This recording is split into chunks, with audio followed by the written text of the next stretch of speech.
आई समय के ध्यान में रखते हुए आज के जो समय चल रहा बा,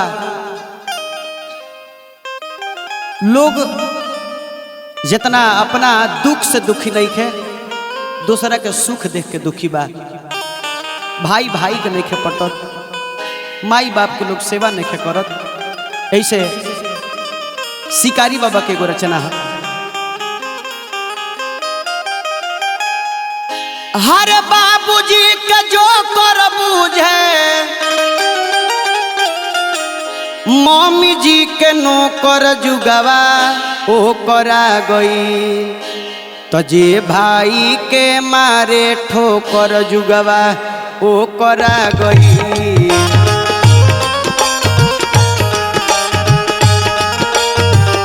तो जे भाई के मारे ठोकर जुगवा ओ करा गई।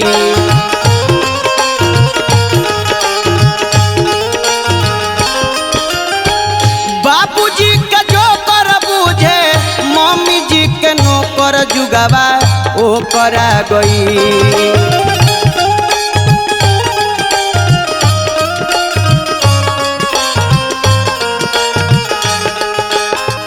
बाबूजी के जो कर बूझे, मम्मी जी के नौकर जुगवा ओ करा गई।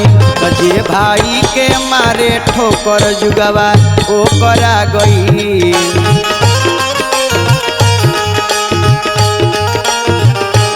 जे भाई के मारे ठोकर जुगवा ओ करा गई।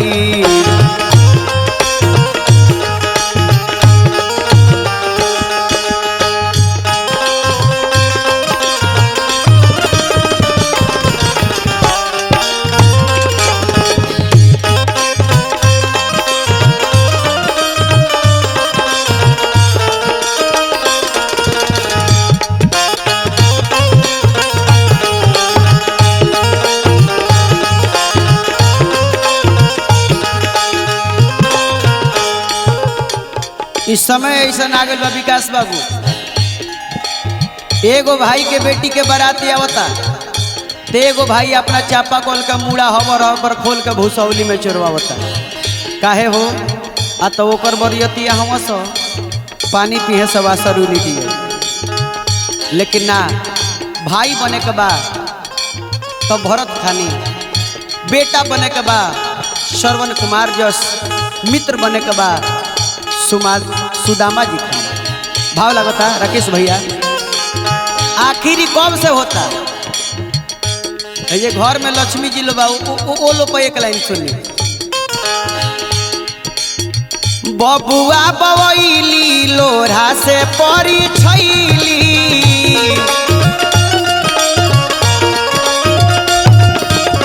बबुआ बवैली लोढ़ा से परी छैली।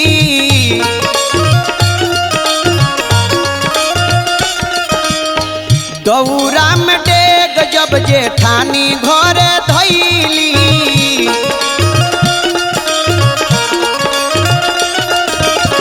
दौरा में डेग जब जेठानी घरे धैली।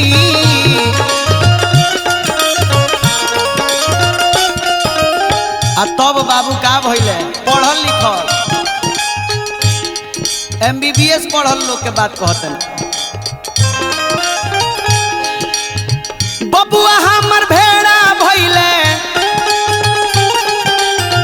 बबुआ हमर भेड़ा भइले, पढ़ल लिखल होकर जुगवा ओ करा गई। तो जे भाई के मारे ठोकर जुगवा ओ करा गई।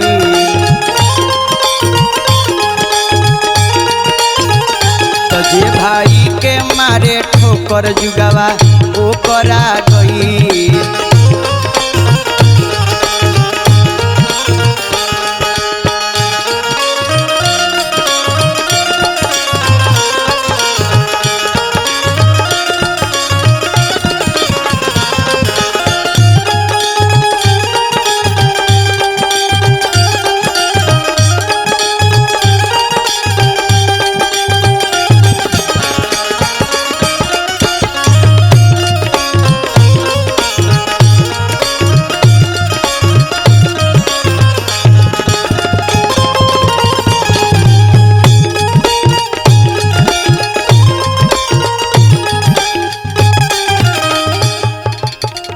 बबुआ राकेश भैया।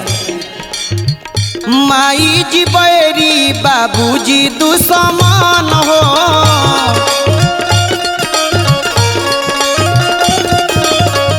माई जी बैरी बाबूजी दुश्मन हो।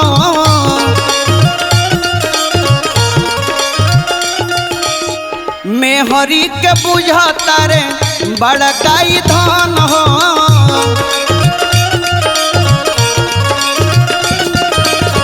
मेहरी के बुझता रे बड़काई धन हो।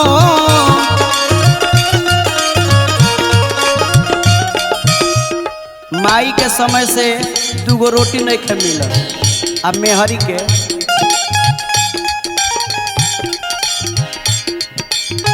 बीबी खाली मेवा माई, बीबी खाली मेवा माई फाक तारी चोकर जुगावा ओकरा गई। तो जे भाई के मारे ठोकर जुगावा ओकरा गई।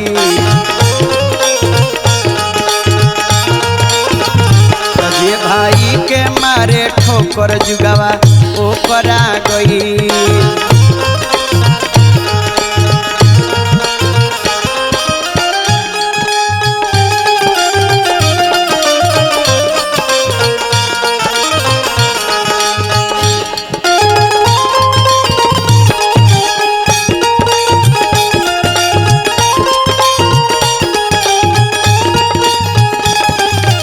लास्ट भाव मुहावा से आवताटे गारी ये शिकारी,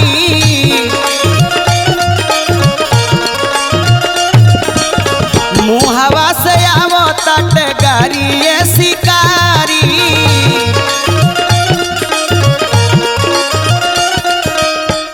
जाए गैतरी बाबा कतना धीरकारी,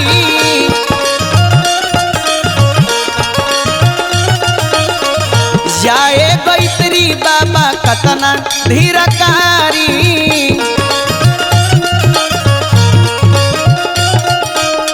ऐसा लोग के माई बाप मन में सोचता कि भले वंश से निर्वंश रहती तो ठीक रहती,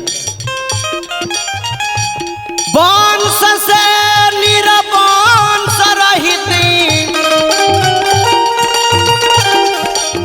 पैती नहीं धोकर जुगावा ओकरा गई। तजे भाई के मारे ठोकर जुगावा ओकरा गई।